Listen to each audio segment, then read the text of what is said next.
परत मराठी कॉमेडी आपलं स्वागत आहे. भगवान आज काय कॉमेडी करतात. बकासूर आता तुला द्यायची नव्हती पण आता तुला द्यायला लागलोय. दोघात बकासूर खा आता तुम्ही दोघं. गेल्या बारीस पाय तुटल्याला कोंबडं दिलं तर एकाच टांगाचं कोंबडं होतं. भाऊ कितले भांडणं झालेले.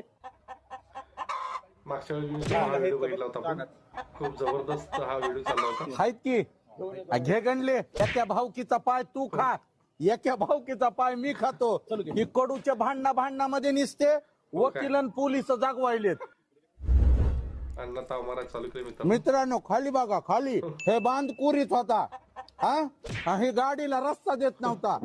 आणि शेजारी सख्य भाऊ सख्य वैरी हॉटेलवाल्याला म्हणलं भाऊकीच्या भांडणं करणारे कोंबडे घेऊन ये आणि त्याचे पाय तोडायचं काम करतो. भाऊकी तिकडे शेतात इकून एकाचे पाय वडती, इथं आल्यावर आम्ही कोंबड्याचे पाय मोडतो. हा बरोबर. हाणका काढून कडूला शेताचा रस्ता अडवून होता.